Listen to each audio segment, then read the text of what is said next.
അവൻ്റെയും പുത്രൻ്റെയും പരിശുദ്ധാത്മാവിൻ്റെയും നാമത്തിൽ ആമേൻ. ഗുഡ് മോർണിംഗ് പ്രിയപ്പെട്ടവരെ. ഇന്ന് ഡിസംബർ 20 വെള്ളിയാഴ്ചയാണ്. നമുക്ക് വെള്ളിയാഴ്ചകളെല്ലാം കർത്താവിൻ്റെ പീഡാനുഭവത്തെ അനുസ്മരിക്കുന്ന,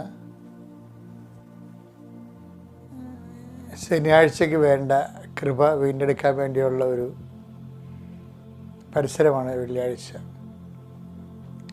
ഈ ക്രിസ്തുവിലെ കേന്ദ്രീകരിച്ച് ജീവിക്കുന്നവർക്കുണ്ടല്ല, ജീവിതം എന്ത് രസമാണെന്നറിയാമോ? അവർക്ക് എല്ലാ ദിവസങ്ങളും കർത്താവിലേക്കുള്ള ഓരോ സ്റ്റെപ്പുകളാണ്. So take the days as it is a gift from God. Thank you. നമുക്ക് പ്രാർത്ഥിക്കാം. അമ്മേ പരിശുദ്ധമ്മേ, അമ്മേ പരിശുദ്ധമ്മേ, ദേവമാതാവേ, ദൈവമാതാവേ, അന്ന് അങ്ങ് കൃപാസനത്തിൽ പ്രത്യക്ഷപ്പെട്ട് വരാൻ പോകുന്ന മഹാദുരന്തത്തിൽ നിന്ന് രക്ഷപ്പെടാനും എല്ലാവർക്കും വേണ്ടി പ്രാർത്ഥിക്കുവാനും ആവശ്യപ്പെട്ടിട്ട് 20 വർഷം തികയുന്ന ഈ വേളയിൽ കൃപാസനത്തിലൂടെ ഞങ്ങൾക്കും ഈ ദേശത്തിനും അങ്ങ് മധ്യസ്ഥം തേടി തന്ന എല്ലാ അനുഗ്രഹങ്ങൾക്കും കൃപകൾക്കും ഞങ്ങളിപ്പോൾ ഹൃദയം നിറഞ്ഞ നന്ദി പറയുന്നു. അമ്മേ പരിശുദ്ധമ്മേ, ജപമാല മാതാവേ, സകല കൃപാസനം പ്രാർത്ഥനകളോടും ചേർത്ത് ഞങ്ങളിപ്പോൾ പ്രാർത്ഥിക്കുന്ന ഈ കുടുംബത്തിന്റെ പ്രത്യേക നിയോഗം. ഇന്നത്തെ നിയോഗം പരമക്കളെ,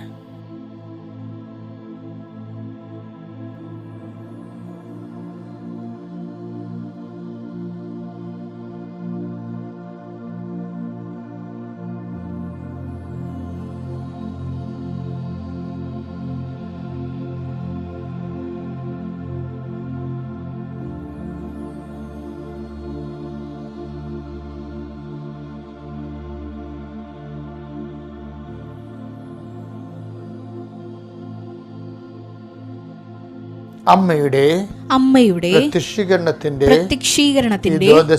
ഈ ദ്വാദശക വേളയിൽ ഞങ്ങൾക്ക് സാധിച്ചു തരുവാൻ കനിയണമേ. വിശ്വാസ പ്രമാണം. സർവശക്തനായ പിതാവും ആകാശത്തിന്റെയും ഭൂമിയുടെയും സൃഷ്ടാവുമായ ദൈവത്തിൽ ഞാൻ വിശ്വസിക്കുന്നു. അവിടുത്തെ ഏകപുത്രനും ഞങ്ങളുടെ കർത്താവുമായ ഈശോ മിശിഹായിലും ഞാൻ വിശ്വസിക്കുന്നു. ഈ പുത്രൻ പരിശുദ്ധാത്മാവിനാൽ ഗർഭസ്ഥനായി കന്യകാമറിയത്തിൽ നിന്ന് പിറന്ന് പൊന്തിയോസ് പീലാത്തോസിന്റെ കാലത്ത് പീഡകൾ സഹിച്ച് കുരിശിൽ തറയ്ക്കപ്പെട്ട് മരിച്ച് അടക്കപ്പെട്ട് പാതാളങ്ങളിൽ ഇറങ്ങി മരിച്ചവരുടെ ഇടയിൽ നിന്ന് 3-ാം നാൾ ഉയർത്ത് സ്വർഗത്തിലേക്ക് എഴുന്നള്ളി സർവശക്തിയുള്ള പിതാവായ ദൈവത്തിന്റെ വലതുഭാഗത്തിരിക്കുന്നു. അവിടെ നിന്ന് ജീവിക്കുന്നവരെയും മരിച്ചവരെയും വിധിക്കുവാൻ വരുമെന്നും ഞാൻ വിശ്വസിക്കുന്നു. പരിശുദ്ധാത്മാവിലും ഞാൻ വിശ്വസിക്കുന്നു. വിശുദ്ധ കത്തോലിക്കാ സഭയിലും പുണ്യവാന്മാരുടെ ഐക്യത്തിലും പാപങ്ങളുടെ മോചനത്തിലും ശരീരത്തിന്റെ ഉയർപ്പിലും നിത്യമായ ജീവിതത്തിലും ഞാൻ വിശ്വസിക്കുന്നു. ആമേൻ. സ്വർഗ്ഗസ്ഥനായ ഞങ്ങളുടെ പിതാവേ, അങ്ങയുടെ നാമം പൂജിതമാകണമേ. അങ്ങയുടെ രാജ്യം വരണമേ. അങ്ങയുടെ തിരുമനസ് സ്വർഗത്തിലെ പോലെ ഭൂമിയിലും ആകണമേ. അന്നു വേണ്ടുന്ന ആഹാരം ഇന്ന് ഞങ്ങൾക്ക് തരണമേ. ഞങ്ങളോട് തെറ്റ് ചെയ്യുന്നവരോട് ഞങ്ങൾ ക്ഷമിക്കുന്നത് പോലെ ഞങ്ങളുടെ തെറ്റുകൾ ഞങ്ങളോടും ക്ഷമിക്കണമേ. ഞങ്ങളെ പ്രലോഭനത്തിൽ ഉൾപ്പെടുത്തരുതേ, തിന്മയിൽ ഞങ്ങൾ രക്ഷിക്കണമേ. ആമേൻ. നന്മ നിറഞ്ഞ മറിയമേ, സ്വസ്തി. കർത്താവ് അങ്ങയുടെ കൂടെ സ്ത്രീകളിൽ അങ്ങ് അനുഗ്രഹിക്കപ്പെട്ടവളാകുന്നു. അങ്ങയുടെ ഉദരത്തിൻ ഫലമായി ഈശോ അനുഗ്രഹിക്കപ്പെട്ടവനാകുന്നു. പരിശുദ്ധ മറിയമേ, തമ്പുരാന്റെ അമ്മേ, പാപികളായ ഞങ്ങൾക്ക് വേണ്ടി ഇപ്പോഴും ഞങ്ങളുടെ മരണസമയത്തും തമ്പുരാനോട് അപേക്ഷിക്കണമേ. ആമേൻ. എൻ്റെ പ്രിയപ്പെട്ടവരെ, നമ്മൾ ഇന്നത്തെ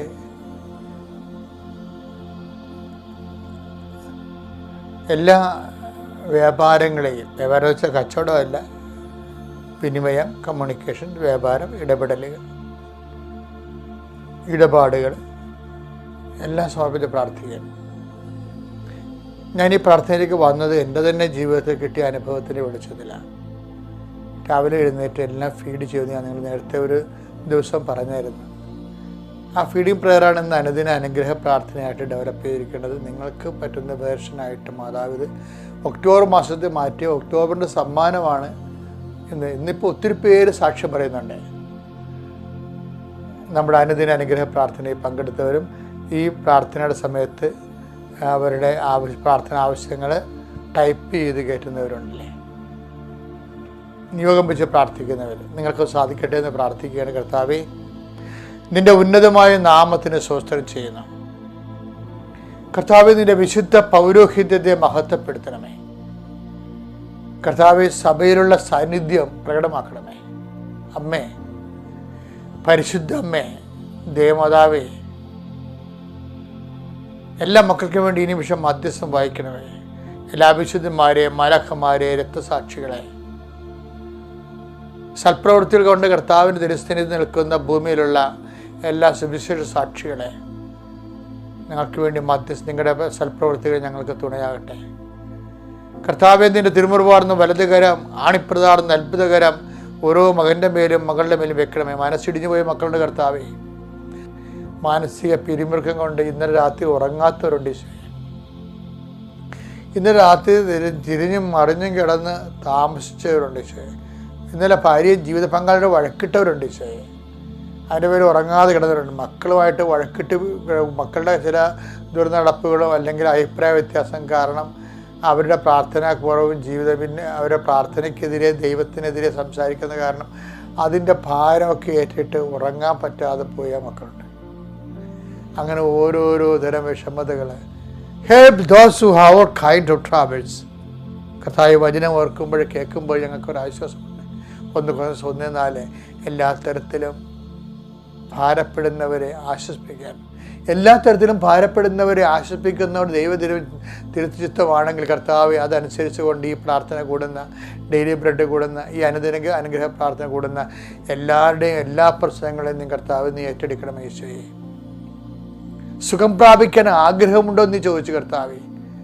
അതുപോലെ രക്ഷപ്പെടാൻ ആഗ്രഹമുണ്ട്, ഒരു വീട് കിട്ടാൻ ആഗ്രഹമുണ്ട്, കേസ് മാറാൻ ആഗ്രഹമുണ്ട്, അതുപോലെ തന്നെ ശത്രുത മാറി സമാധാനത്തെ അയൽവാസികളുമായിട്ട് ജീവിക്കാൻ ആഗ്രഹമുണ്ട്.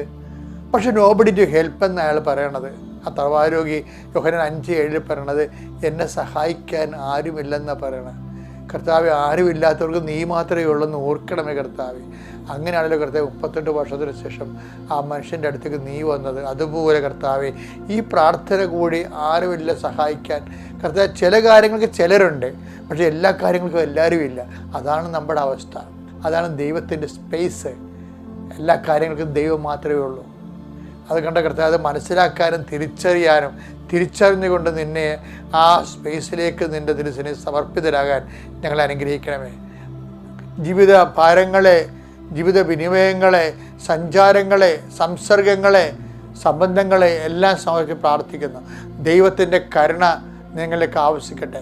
ദൈവത്തിൻ്റെ ഉന്നതമായ നാമത്തിലെ നിങ്ങളുടെ രോഗങ്ങളും ഭാരങ്ങളും ക്ലേശങ്ങളും നിങ്ങൾക്ക് പെൻഡിങ്ങായിട്ട് കിടക്കുന്ന കുറേ മാസങ്ങളായി, കുറേ വർഷങ്ങളായി, കുറേ ദിവസങ്ങളായി നമുക്ക് അവിടെ ഒന്ന് തിരിഞ്ഞു നോക്കാൻ പറ്റണില്ല, ആ പറമ്പിലൊന്ന് പോകാൻ പറ്റണില്ല, ആ വ്യക്തി ഒന്ന് കാണാൻ പറ്റണില്ല, ആ എക്സസൈസ് ഒന്നും ചെയ്യാൻ പറ്റണില്ല, ആ റെക്കോർഡൊന്ന് പൂരിപ്പിക്കാൻ പറ്റണില്ല, ആ പ്രോജക്റ്റ് ഒന്നും ചെയ്യാൻ പറ്റണില്ല. ഇങ്ങനെ ഓരോരോ തടസ്സങ്ങൾ കൊണ്ട് കൈയും കാലും കാണാത്ത കയറ് കൊണ്ട് കെട്ടിയ പോലെ ബന്ധിക്കപ്പെട്ട എല്ലാ മനുഷ്യരും യേശുക്രിസ്തുവിൻ്റെ ഉന്നതമായ ഉദ്ധാനത്തിൻ്റെ ഉന്നതമായ നാമത്തിൽ മാരക തടസ്സങ്ങളും ദോഷങ്ങളും അതെല്ലാ ബന്ധനങ്ങളും യേശുനാമത്തിൽ അഴിഞ്ഞു മാറട്ടെ. അമ്മ മാതാവിൻ്റെ മധ്യസ്ഥ പ്രാർത്ഥിക്കുന്നു. ആമേൻ.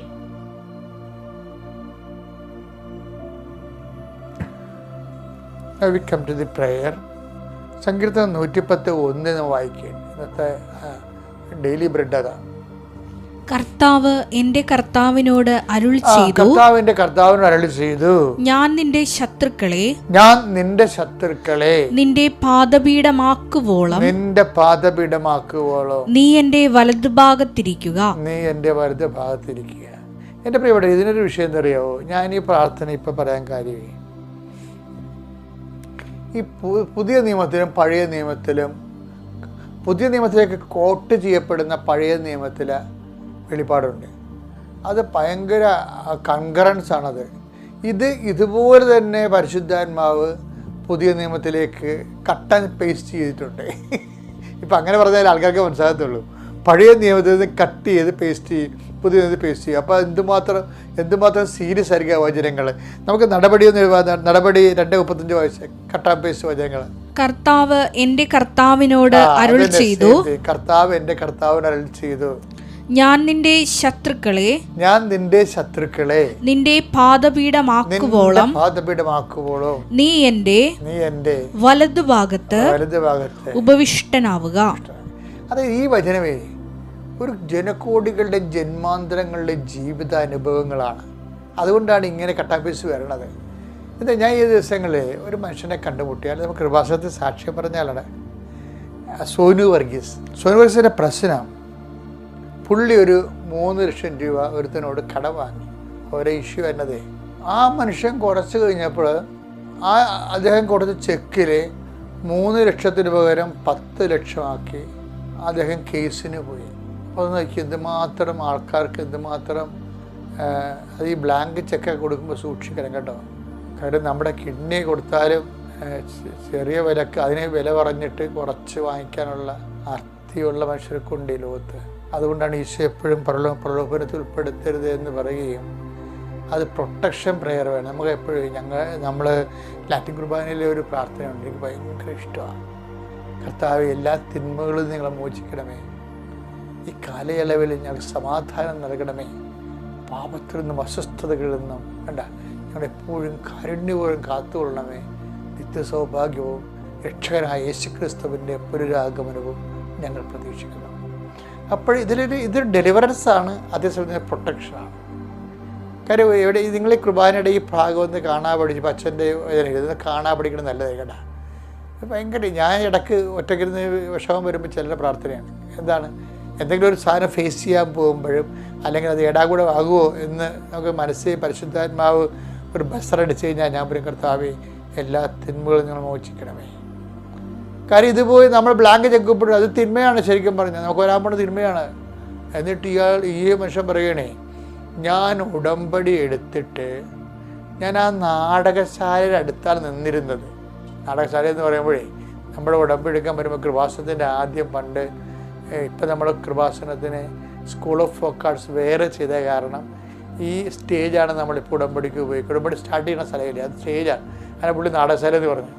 അപ്പം ഞാൻ ആ നാടകശാലയുടെ അവിടെ നിൽക്കിയിരുന്നു. സാധാരണ കൃപാസനത്തിൽ നിന്ന് അവിടെയാണ് നിൽക്കുന്നത്. പെട്ടെന്ന് എനിക്ക് തോന്നി കർത്താവിൻ്റെ അടുത്തേക്ക് വന്ന് ഈ അനുദിന ബലികളിലൊക്കെ സജീവമായി പങ്കെടുത്ത് കുമ്പസാരിച്ച് പരിശുദ്ധ കുർബാന സ്വീകരിക്കണം. അപ്പോൾ എന്താണ്, കർത്താവ് നിൻ്റെ ശത്രുക്കളെ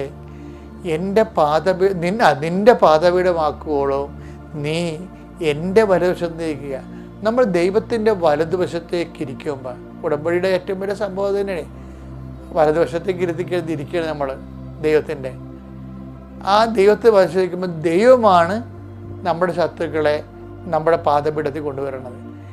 ഈ മനുഷ്യൻ ചെന്ന് ഈ കേസായി അവസാനം ഒരു അദാലത്തായി അവസാനം ഒരു പോലീസുകാരനെ കണ്ടാൽ ഇത് തീരുമെന്ന്, ഒരു പോലീസ് ഓഫീസറിനെ കണ്ടാൽ തീരുമെന്ന് ഇയാളുടെ കൂട്ടുകാർ പറയുന്നുണ്ട്.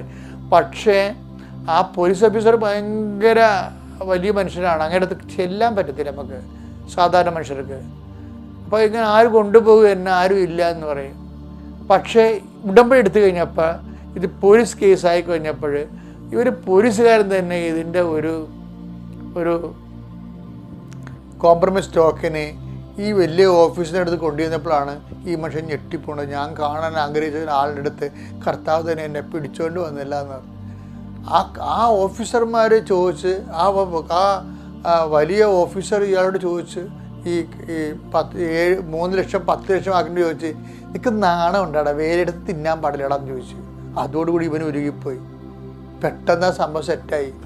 കാര്യം ഇത് നീ പലിശക്ക് കൊടുത്തു എന്നൊരു തെളിവായില്ലേ, നിന്നെ ഞാൻ പിടിച്ച് അകത്തിടുമെന്ന് പറഞ്ഞു. പലിശക്ക് കൊടുത്തതും തെറ്റല്ലേ, പലിശ കൊടുത്തതും തെറ്റല്ലേ. അപ്പം അത് നിന്നെ പിടിച്ച് അകത്തിടുമെന്ന് പറയപ്പെടില്ല. സംഗതി ശിവായിപ്പോയി. എന്താ സാരം, കോംപ്രമൈസ് ചെയ്യാൻ തയ്യാറായി. ഇതെല്ലാവർക്കും ഒരു ഓർമ്മ വേണം കേട്ടോ. ഇത് അതായത് ഇതുപോലെ ഇങ്ങനെ നമ്മുടെ ലൈഫ്, അതായത് എന്താണ്, പെരക്കത്തി പിടിക്കും വാഴ വെട്ടണ പോലെ ഇങ്ങനെ ഒത്തിരിയേറെ ചൂഷകരും തിന്മകളും ഉണ്ട്. അവർക്കത് ഇടം വരെ അവർ നോക്കത്തില്ല. ആർത്തിപ്പണ്ടാരങ്ങൾ എങ്ങനെയെങ്കിലും അവർക്ക് അവരുടെ കാര്യമാണ് പക്ഷെ ഒരു കാര്യമുണ്ട്, അനുഭവിക്കാൻ ഒരിക്കലും അവരുടെ മക്കൾ അനുഭവിക്കത്തില്ല. ഞാനാണെങ്കിൽ ഒരു 1700 പിണമെടുത്തിട്ടുണ്ട്, മരിച്ചടക്കം നടത്തിയിട്ടുണ്ട്. അപ്പോൾ ചില മരിച്ചടക്കിൻ്റെ മുമ്പൊക്കെ നമ്മൾ പോയി ഉടുക്കത്തൊക്കെ കൊടുത്ത് അവരെ കുമ്പസാരത്തൊക്കെ ഒരുക്കുമ്പോഴൊക്കെ ചിലവന്മാരുടെ ജീവിതമൊക്കെ എനിക്ക് നല്ലവണ്ണം നേരത്തെ അറിയാവുന്നതായിരിക്കും. അവിടെയൊക്കെ അന്ത്യം എന്നൊക്കെ പറഞ്ഞുകൊണ്ടല്ല, അവർ ഒന്നൊന്നര അന്ത്യമായിരിക്കും. വെറുതെ വന്ന് ദൈവത്തിൻ്റെ അടുത്ത് അഭ്യാസം കാണിച്ച് മനുഷ്യത്വരഹിതമായിട്ട് ആർക്കും ഇവിടെ എന്ത് ചെയ്യാമെന്നും നടക്കത്തില്ല. ഇത് വെള്ളരിക്കപ്പെട്ടൊന്നുമല്ല, ഇതെല്ലാം ദൈവത്തിൻ്റെ നീതിയിലാണ് നടക്കുന്നത്. നമ്മുടെ കൈ കറയില്ലെങ്കിൽ പിന്നെ ബാക്കിയുള്ള ദൈവം നോക്കും. അതാണ് പറയണത്, ഞാൻ നിൻ്റെ ശത്രുക്കളെ നിൻ്റെ പാദപീഠമാക്കുകയുള്ളൂ, നീ എൻ്റെ വലവശത്തിരിക്കും. നമ്മുടെ ഡ്യൂട്ടി ഇത്രയേ ഉള്ളൂ. നമുക്ക് ശത്രുക്കളായിട്ട് പ്രശ്നങ്ങളൊന്നുമില്ല, അത് കൈകാര്യം ചെയ്യാൻ വേറെ ആളുണ്ട്. പക്ഷെ നമ്മളെന്താ ചെയ്യേണ്ടത്? നമ്മളവൻ്റെ വലവശത്ത് നിൽക്കണം, കർത്താവിൻ്റെ വചനം കേൾക്കണം, വചനത്തിൽ ജീവിക്കണം, വചനം കൈകാര്യം ചെയ്യണം, വചനത്തിന് സാക്ഷിയാകണം. അങ്ങനെ എല്ലാ ശത്രുക്കളെയും കർത്താവിനെ നിൻ്റെ പാതവിടാക്കാനുള്ള സമയം അനുഭവിച്ചുകൊണ്ട് വിശുദ്ധിയിലേക്കും സുവിശേഷത്തിലേക്കും സാക്ഷ്യത്തിലേക്കും സാക്ഷ്യ ജീവിതത്തിലേക്കും വരാം. ഈ ദിവസം നിങ്ങൾ അനുഗ്രഹിക്കട്ടെ. പിതാവിൻ്റെയും പുത്രൻ്റെയും പരിശുദ്ധാത്മാവിൻ്റെയും നാമത്തിൽ ആമേൻ.